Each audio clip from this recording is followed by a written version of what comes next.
Bismillahirrahmanirrahim. Assalamualaikum warahmatullahi wabarakatuh. Alhamdulillahirabbil alamin. Wal aqibatu lil muttaqin. Wala 'udwana illa 'alal zalimin. Asyhadu an la ilaha illallah wahdahu la syarika lah. Wa asyhadu anna Muhammadan 'abduhu wa rasuluh. Sallallahu alaihi wa ala alihi wasallam tasliman katsira. Amma ba'd. Kaum muslimin dan muslimat jamaah maghrib yang dimuliakan oleh Allah Subhanahu wa taala, alhamdulillah kita senantiasa bersyukur dan memuji Allah Subhanahu wa taala atas nikmat, rahmat dan karunia-Nya kepada kita semua, sehingga di kesempatan malam hari ini dengan izin dan kemudahan dari Allah Subhanahu wa taala kita bisa melaksanakan salah satu kewajiban kita kepada Allah, yaitu salat maghrib secara berjamaah. Mudah-mudahan segala amalan kita diterima oleh Allah Subhanahu wa taala dan segala dosa dan kesalahan kita diampuni oleh Allah Subhanahu wa taala. Sebagaimana sabda Nabi sallallahu alaihi wasallam, "As-salawatul khams wal jum'atu ila al-jum'ah wa ramadan ila ramadan mukaffiratun ma bainahunna idza jatunibatil kaba'ir." Salat 5 waktu, Jumat yang satu dengan Jumat yang berikutnya, Ramadan yang satu dengan Ramadan berikutnya, itu akan menghapuskan dosa di antara keduanya selama seorang itu menjauhi dosa-dosa besar. Di salat maghrib yang kita lakukan tadi itu akan menghapuskan dosa antara maghrib dengan isya. Demikian juga seterusnya.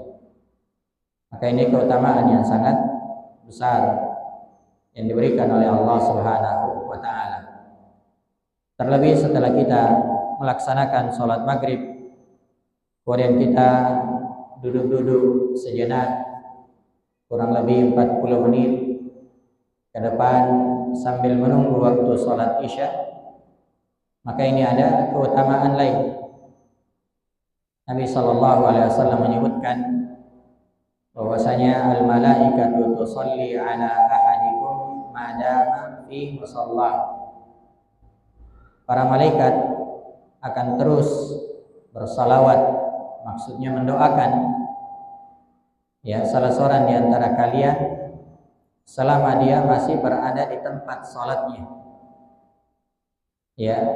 Para malaikat itu berkata, Allahumma ighfir lahu, Allahumma arhamhu. Ya Allah, ampuni dia, ya Allah, rahmati dia. Jadi selama kita masih berada di tempat salat kita, maka ini akan mendapatkan doa dari malaikat. Ya Allah, ampuni dia, ya Allah, rahmati dia. Demikian juga dalam hadis yang lain, Nabi sallallahu alaihi wasallam pernah menyebutkan tentang amalan yang akan menghapuskan dosa-dosa sekaligus mengangkat derajat. Jadi 2 keutamaan sekaligus. Pertama menghapuskan dosa, yang kedua mengangkat derajat. Salah satu di antaranya adalah intidharus shalah ba'da shalah. Menunggu waktu salat setelah selesai salat. Jadi kala kita duduk-duduk menunggu waktu salat, ini akan mengangkat derajat kita sekaligus menghapuskan dosa-dosa kita di sisi Allah Subhanahu wa taala. Terlebih kalau yang kita lakukan itu duduk-duduk sambil menunggu waktu salat dan mengkaji agama Allah Subhanahu wa taala. Ini akan mendapatkan keutamaan yang lebih lagi. Akan mendapatkan keutamaan yang lebih. Paling tidak ada 4 malaikat yang menyertai kita Jadi masing-masing kita ini ada 4 malaikat yang menyertainya. 2 di sebelah kanan dan kirinya untuk mencatat apa yang kita lakukan, ya. Kemudian 2 lagi di belakang dan di depannya untuk menjaga kita, ya, untuk menjaga kita atas perintah Allah Subhanahu wa ta'ala. Sehingga nanti, ya, ketika selesai maka dikatakan kepadanya, qumu maghfuran lakum, berdirilah kalian dalam keadaan diampuni. Insyaallah ini jamaah yang dimuliakan oleh Allah, orang-orang yang duduk, ya, di majelis zikir seperti ini, di majelis ilmu seperti ini, maka nanti akan, ya, dikatakan qumu maghfuran lakum, berdirilah, bangkitlah dalam keadaan sudah diampuni oleh Allah Subhanahu wa ta'ala. Dan Allah Subhanahu wa ta'ala memiliki malaikat-malaikat yang senantiasa berkeliling untuk mencari majelis-majelis ilmu, majelis-majelis ilmu, majelis-majelis zikir. Setelah mereka menemukan, maka mereka memanggil kawan-kawannya, ya, mereka memanggil kawan-kawannya, dan Allah Subhanahu wa ta'ala bertanya kepada mereka, ya, apa yang diinginkan oleh mereka. Maka para malaikat menjawab, mereka menginginkan surgamu, ya. Kata Allah, apakah mereka pernah melihat surga? Kata para malaikat, belum. Maka Allah menjawab, Allah mengatakan lagi, bagaimana kalau mereka melihatnya? Ya, maka semakin bersemangat, akan semakin bersemangat. Ya, Allah bertanya juga, apa yang mereka, ya, takutkan? Mereka berlindung dari apa? Kata para malaikat, mereka berlindung dari neraka. Apakah mereka pernah melihat neraka? Kata para malaikat, tidak. Lalu bagaimana kalau mereka, ya, pernah melihatnya? Ya, maka kata Allah Subhanahu wa ta'ala, ishhadu, persaksikanlah, ya, qad ghafartu lahum, aku telah mengampuni mereka, aku telah mengampuni mereka. Maka para malaikat berkata, ya Allah, di tengah mereka ada orang yang datang bukan untuk pengajian, tapi karena punya kebutuhan, ya, dia punya kebutuhan terhadap saudaranya, sehingga dia datang juga duduk, ya. Maka kata Allah Subhanahu wa ta'ala, qaumun la yashqa jalisuhum, ya, mereka adalah kaum yang tidak pernah merugi, ya, di tempat duduk mereka, atau, ya, tidak pernah merugi bersama dengan teman-teman mereka. Ya, jadi walaupun misalnya ada orang yang anggaplah dia hadir bukan karena untuk pengajian, cuma karena ada kebutuhannya dengan temannya, sehingga kebetulan dia datang, ada pengajian, dia duduk-duduk sambil menunggu temannya, maka ini juga merupakan orang-orang yang akan mendapatkan keberuntungan. Maka inilah jamaah yang dimuliakan oleh Allah, keutamaan yang sangat besar, ya, bagi orang yang senantiasa mengkaji dan mempelajari agama Allah Subhanahu wa ta'ala. Apalagi yang akan kita kaji adalah terkait dengan masalah akidah, terkait dengan masalah akidah, terkait dengan bagaimana cara beribadah kepada Allah.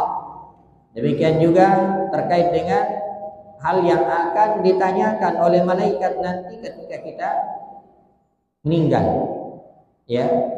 Ketika kita meninggal, dikuburkan, maka kita semua akan ditanya tentang masalah ini, tentang siapa yang kita sembah, tentang siapa yang kita ikuti, tentang agama apa yang kita peluk, Agama apa yang kita pegang? Ini semua yang akan ditanyakan nanti tak kala kita meninggal dan berada di dalam kuburan. Maka ya, judul buku ini adalah Khudh aqidataka minal kitabi was sunnati sahihah. Ambillah akidahmu dari Al-Quran dan sunnah yang sahih. Ya, karena itu jemaah yang dimuliakan oleh Allah, akidah kita itu hendaknya dibangun di atas Al-Quran dan juga hadis-hadis yang sahih. Kitab ini ditulis oleh Syekh Muhammad Jamil Zainu rahimahullahu ta'ala, dan kitab ini beliau susun dalam bentuk tanya jawab, ya, sehingga ini sangat bagus, ya, dan sangat mudah untuk dipahami, ya. Dia didatangkan dalam bentuk tanya jawab, ya. Beliau datangkan pertanyaan, setelah itu beliau menjawabnya, ya. Insyaallah kita akan kaji di masjid yang sama-sama kita cintai. Nah, di sini ada beberapa pembahasan, ya. Yang pertama terkait dengan hak Allah terhadap hambanya. Jadi apa kewajiban kita kepada Allah Subhanahu wa ta'ala. Yang kedua, ya, tentang ya jenis-jenis tauhid dan faidah tauhid. Yang ketiga tentang syarat diterimanya amalan. Ya, jadi amalan yang kita lakukan, ya, seperti salat, puasa dan selainnya, itu ada syarat-syarat sehingga amalan tersebut diterima. Ya, misalnya yang pertama ikhlas. Ya, jadi ketika kita beramal itu syaratnya harus ikhlas. Ya, karena Allah Subhanahu wa ta'ala. Kemudian disebutkan juga di sini pembahasan tentang syirik besar. Demikian juga syirik kecil. Demikian juga ya tawassul, ya, dan selainnya dari apa-apa yang akan disebutkan oleh penulis di sini. Kita masuk dalam pembahasan pertama, yaitu tentang haqqullahi 'alal ibad. Hak Allah terhadap hamba-hambanya, ya. Jadi hak Allah memiliki hak terhadap hamba-hambanya. Artinya kita sebagai hamba itu punya kewajiban kepada Allah Subhanahu wa ta'ala. Di sini, ya, beliau mendatangkan pertanyaan. As-su'al, limadha khalaqana Allah? Ya, kenapa Allah Subhanahu wa ta'ala menciptakan kita? Jadi apa tujuan Allah Subhanahu wa ta'ala menciptakan kita? Ya. Dimaklumi Bapak Ibu yang dimuliakan oleh Allah Subhanahu wa ta'ala, bahwa kita manusia ketika menciptakan sesuatu atau membuat sesuatu itu pasti ada tujuannya. Ya, pasti ada tujuannya. Seperti mic ini, kenapa dibuat? Ada tujuannya, untuk mengeraskan suara. Ya, kursi ini kenapa dibikin? Kenapa dibuat? Karena ada tujuannya, yaitu untuk ya diduduki. Ya, tisu demikian juga yang lainnya, kenapa dibuat? Kenapa diproduksi? Karena ada tujuannya. Ada tujuannya. Masjid ini kenapa dibangun? Karena ada tujuannya. Nah, maka semua yang kita buat, semua yang kita bentuk itu pasti ada tujuannya, ya. Dan Allah Subhanahu wa ta'ala menciptakan manusia itu dengan tujuan dan hikmah yang sangat besar, ya. Kalau kita saja menciptakan atau membentuk, membuat sesuatu ada tujuannya, apalagi Allah Subhanahu wa ta'ala, ya, yang menciptakan segala sesuatu, yang menciptakan jin dan manusia, yang memberikan rezeki kepada mereka, itu ada tujuan dan hikmah yang sangat besar, ya. Jadi saya sebutkan di sini, limadha khalaqana Allah. Kenapa Allah Subhanahu wa ta'ala menciptakan kita? Ya, kenapa Allah menciptakan kita? Jawabannya, kata beliau al-jawab, khalaqanallahu lina'budahu wa la nusyrika bihi syai'an. Jawabannya, kenapa Allah menciptakan kita? Yaitu Allah menciptakan kita lina'budahu, agar kita beribadah kepadanya, agar kita menyembah hanya kepadanya. Nah, ini tujuan. Ini hikmah yang sangat besar. Kenapa Allah Subhanahu wa taala menciptakan kita? Yaitu untuk beribadah kepadanya. Jadi Allah Subhanahu wa taala menciptakan segala fasilitas untuk manusia. Allah Subhanahu wa taala menciptakan berbagai fasilitas untuk kita. Buah-buahan, makanan, minuman. Itu supaya apa? Supaya dimanfaatkan oleh manusia dalam rangka beribadah kepada Allah Subhanahu wa taala. Seperti halnya mic ini yang kita gunakan malam ini. Apa fungsinya ini diciptakan? Supaya kita manfaatkan dalam rangka beribadah kepada Allah. Maka kita pakai adzan, kita pakai khutbah, kita pakai ceramah, kita memakai untuk beribadah, mendekatkan diri kepada Allah Subhanahu wa taala. Demikian juga fasilitas yang lain. Kita diberi makan, minum, untuk apa? Supaya kita kuat. Kita makan supaya kita kuat. Dalam rangka apa? Dalam rangka beribadah kepada Allah Subhanahu wa taala. Ada kendaraan yang kita miliki supaya apa? Supaya nyaman berangkat ke masjid, berangkat mencari nafkah, mencari rezeki. Supaya apa? Supaya kita berikan kepada keluarga kita, kepada istri kita, kepada anak-anak kita. Dan itu semua adalah ibadah kepada Allah Subhanahu wa ta'ala. Karena itu Bapak Ibu yang dimuliakan oleh Allah, khususnya kita sebagai seorang suami, seorang ayah, kalau kita berangkat dari rumah kita mencari pekerjaan, itu akan bernilai ibadah di sisi Allah dan akan diberi pahala oleh Allah Subhanahu wa ta'ala. Kita tidur di malam hari supaya kita kuat bangun salat subuh atau salat malam misalnya, maka itu semua sarana. Jadi semua itu dilakukan dalam rangka beribadah kepada Allah Subhanahu wa ta'ala. Jadi ini Allah menciptakan kita lina'budahu, supaya kita beribadah kepadanya. Wala nusyrika bihi syai'an, dan tidak menyekutukannya dengan sesuatu apapun. Tidak menyekutukan Allah dengan sesuatu apapun. Kenapa?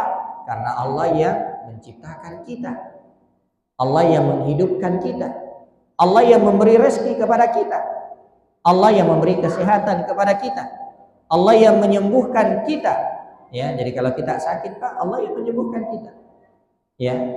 Mungkin ada yang bilang, kan kita minum obat. Obat itu hanya sebab. Dan obat juga Allah yang menciptakannya, Allah yang menurunkannya. Kata Nabi SAW, innallaha anzalat ada wad dawa. Sungguhnya Allah menurunkan penyakit dan juga menurunkan obatnya. Jadi yang menciptakan obat, yang menurunkan obat, itu adalah Allah Subhanahu wa ta'ala. Jadi kesehatan, kesembuhan, makanan, minuman, itu semua datangnya dari Allah Subhanahu wa ta'ala. Kalau begitu, kita hanya beribadah kepada Allah, meminta kepada Allah Subhanahu wa ta'ala, dan tidak menyekutukannya dengan sesuatu apapun. Wa dalilu qauluhu ta'ala fi surati Dzariyat. Dalilnya adalah firman Allah di surah Dzariyat. Ini semua insyaallah kita hafalkan ini, karena ini ayat selalu kita dengar dari khutbah Jumat, atau ceramah tarwih, atau ceramah-ceramah yang lain. Apa itu? Wa ma khalaqatul jinna wal insa illa liya'budun.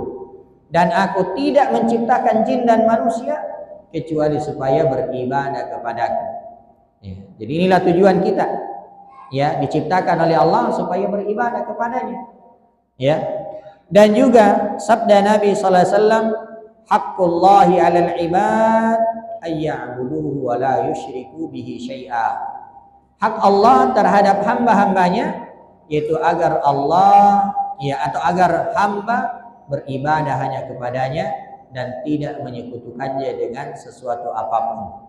Ya, ini sebenarnya Bapak Ibu yang dimuliakan oleh Allah ada kelanjutan hadisnya. Ya, karena hadis ini sebenarnya agak panjang. Kisahnya Nabi SAW membonceng sahabatnya yang bernama Mu'adz bin Jabal. Ya, di atas keledai. Ya, membonceng sahabat Mu'adz bin Jabal di atas keledai. Ya, ketika berada di atas keledai, Nabi SAW tanya-tanya Mu'adz bin Jabal. Ya, kata Nabi SAW, ya, wahai Mu'adz, ya, apakah engkau tahu apa hak Allah terhadap hambanya dan apa hak hamba terhadap Allah? Ya, maka Mu'adz bin Jabal menjawab, Allah wa rasuluhu a'lam. Allah dan Rasulnya ini lebih tahu. Maka Nabi menyampaikan ini. Beliau sallallahu alaihi wasallam bersabda, hak Allah terhadap hambanya yaitu hamba itu beribadah hanya kepadanya dan tidak boleh menyekutukannya.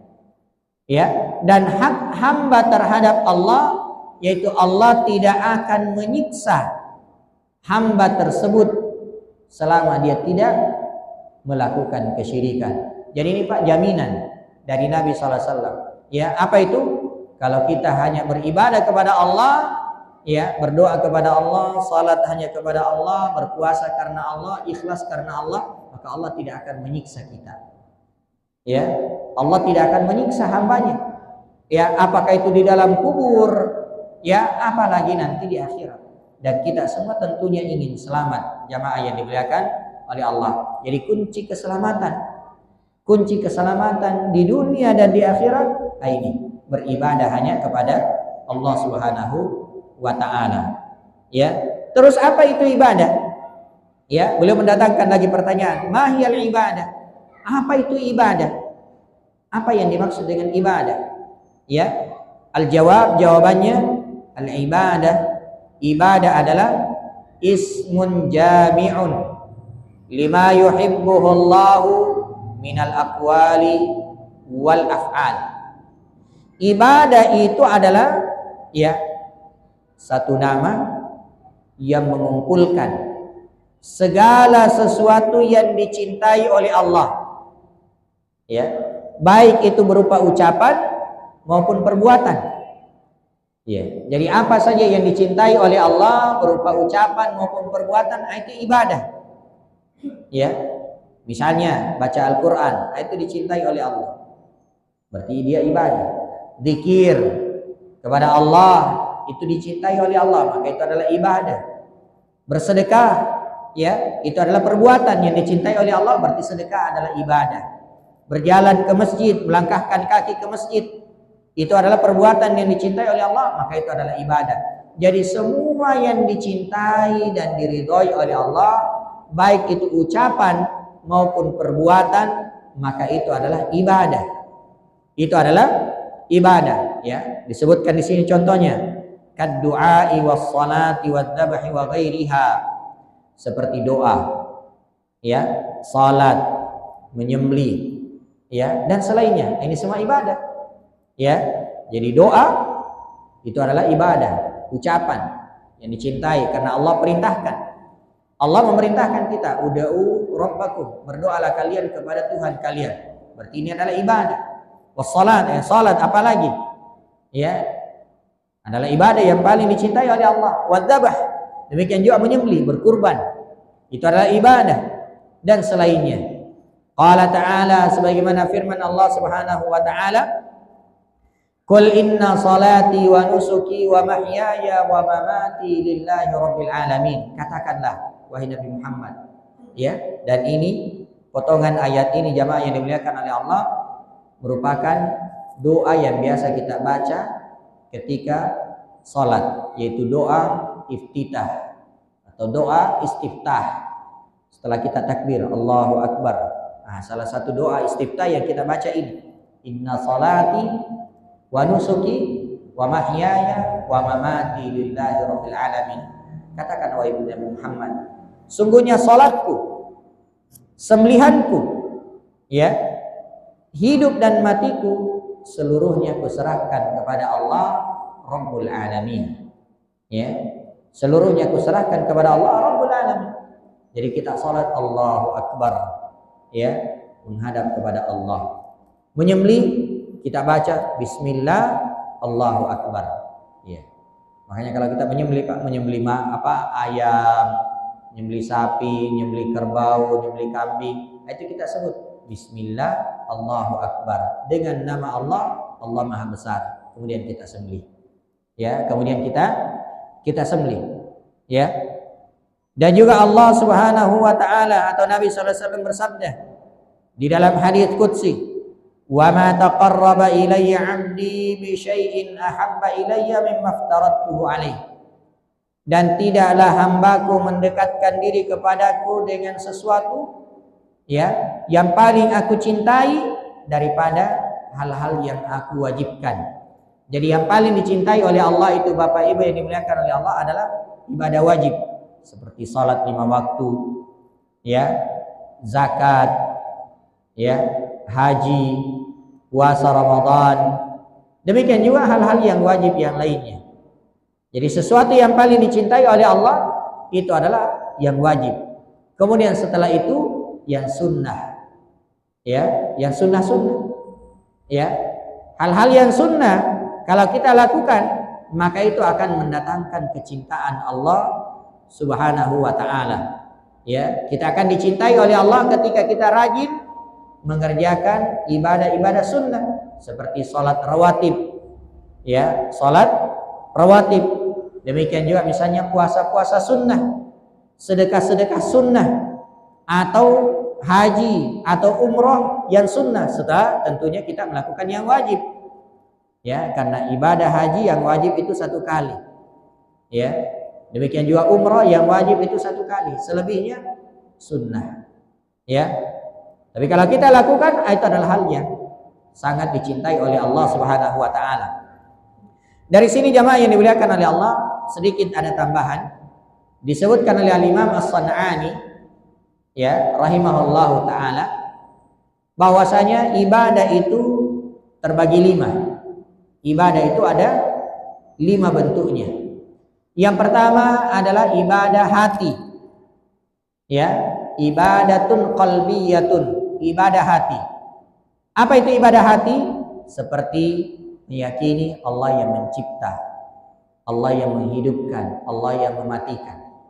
Demikian juga tawakal. Tawakal itu ibadah hati. Demikian juga rasa takut kepada Allah, ya, harapan kepada Allah, ya. Jadi kita ini Pak mengharap, ya Allah ampuni dosaku, ya Allah masukkan saya ke dalam surga, ya Allah, ya, kita mengharap, ya, kepada Allah Subhanahu wa taala. Demikian juga kita takut kepada Allah Subhanahu wa taala, ya. Ini namanya ibadatun qalbiyah, ibadah hati, ya. Yang kedua ada namanya ibadatun lafziyah, ibadah lisan, ibadah lafaz, seperti membaca Al-Quran, berzikir kepada Allah, beristighfar, ya, mengajak kepada kebaikan, melarang dari kemungkaran. Ini ibadah lisan, ibadah lisan, ya. Dan ini ibadah yang sangat dicintai. Ya, zikir pagi, zikir sore, zikir setelah salat, zikir sebelum tidur, zikir setelah bangun tidur, zikir ketika keluar rumah, ketika masuk rumah, naik kendaraan, ya, ketika memakai baju, ya, melepaskan baju, ya, ketika kita makan menyebut nama Allah, ya, kita melepaskan selesai makan kita berzikir kepada Allah, memuji Allah, alhamdulillahilladzi at'amani hada wa razaqanihi min ghairi haulin minni wala quwwah. Ini kata Nabi sallallahu alaihi wasallam, siapa yang membaca doa ini, zikir ini setelah makan, maka, ya, dosa-dosanya akan diampuni. Ya, Masya Allah. Ini luar biasa Pak. Ibadah lafaz, ibadah lisan. Ya. Yang ketiga adalah ibadatun badaniyah, ibadah yang dilakukan oleh badan. Seperti apa? Seperti ruku, sujud, ya, tawaf atau sa'i, atau demikian juga melangkahkan kaki dari rumah ke masjid. Ini ibadah badan, ya, ibadah badan. Dan jamaah yang dimuliakan oleh Allah, ketika kita dari rumah, ya, kita berwudu, kemudian kita melangkahkan kaki kita ke masjid, maka ini kata Nabi SAW akan mengangkat derajat kita dan juga menggugurkan dosa-dosa kita. Di samping itu kata Nabi SAW, itu senilai dengan ibadah haji. Masya Allah, ini Pak. Kalau kita belum mampu menunaikan ibadah haji, ini kita bisa lakukan ini. Berwudu di rumah, ya, kemudian berjalan ke masjid, itu pahalanya senilai dengan ibadah haji.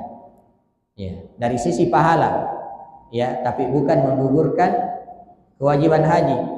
Ya, jangan sampai dipahami, kalau begitu itu ya, saya kerja, ya, tidak perlu pergi haji. Tidak, ya. Kalau punya kemampuan tetap pergi melakukan ibadah haji.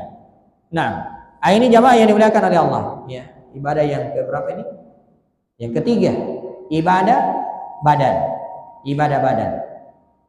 Kemudian yang keempat adalah ibadatun maliyah, ibadah harta, ya, kazakah, seperti mengeluarkan zakat, ya, bersedekah, ya, demikian juga ibadah harta yang lain.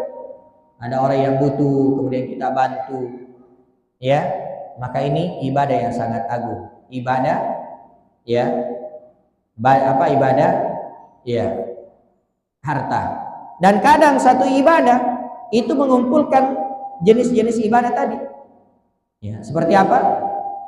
Ibadah haji, ya, itu kan butuh harta, butuh biaya. Demikian juga orang yang ibadah haji, ya, pasti dia, ya, melakukan tawaf, sa'i, dia juga berzikir, berarti dia kumpulkan, ya. Dan yang terakhir adalah ibadatun tarkiyah, ibadah dalam bentuk meninggalkan, ya. Apa maksudnya? Yaitu meninggalkan hal-hal yang diharamkan oleh Allah Subhanahu wa ta'ala. Jadi jamaah yang dimuliakan oleh Allah, kalau kita meninggalkan sesuatu yang diharamkan oleh Allah, itu juga akan mendapatkan pahala. Ya.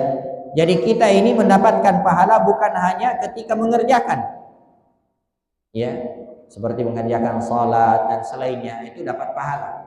Ya. Tapi ada juga kita diberi pahala dalam bentuk meninggalkan maksiat, meninggalkan dosa, ya, pelanggaran, itu akan mendapatkan pahala.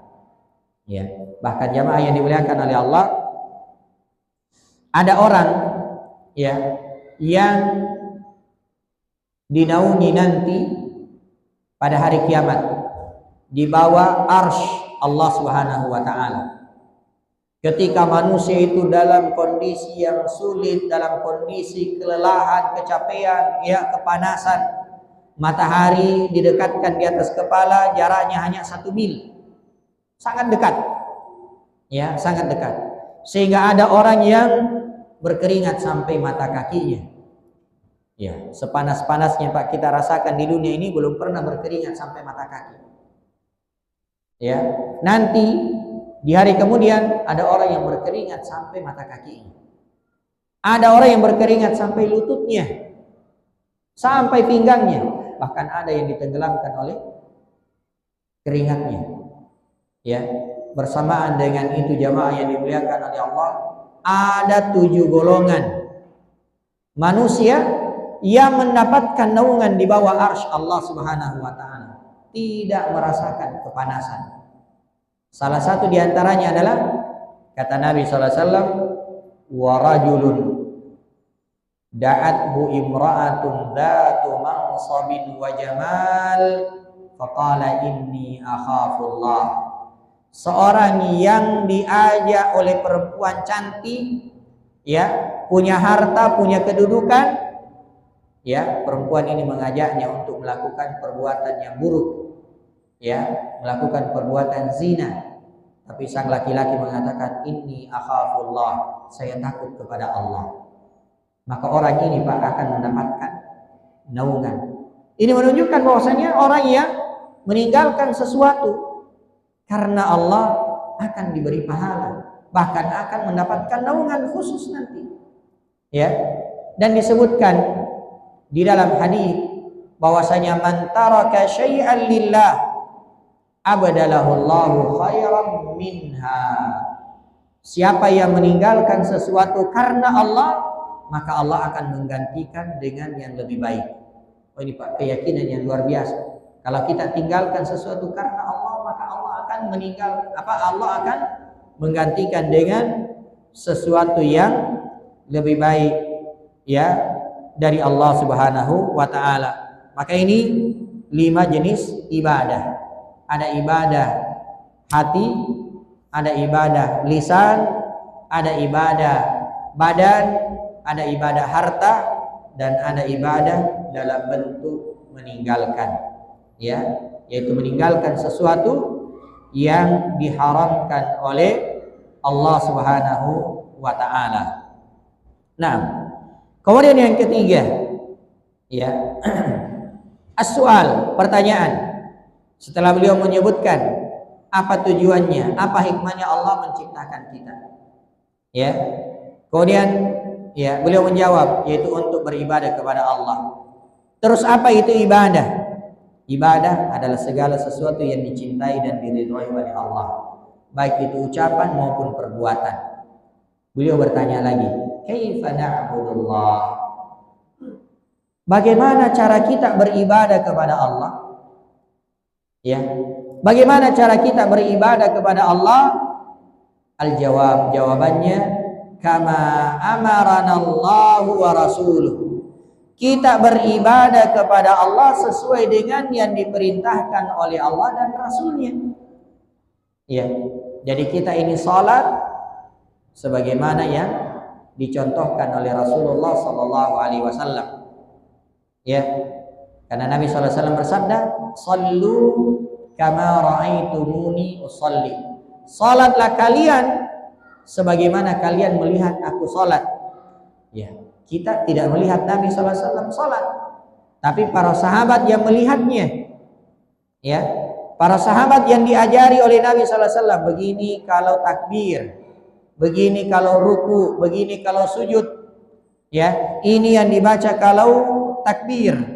Setelah takbir ini yang dibaca, ketika ruku ini yang dibaca, ketika sujud ini yang dibaca, ketika duduk antara dua ruku, antara dua sujud ini yang dibaca, ketika tasyahud ini yang dibaca. Itu diajarkan oleh Nabi sallallahu alaihi wasallam kepada para sahabatnya. Dilihat oleh para sahabat, ya. Kemudian sahabat yang mengajarkan lagi kepada murid-muridnya, namanya tabi'in.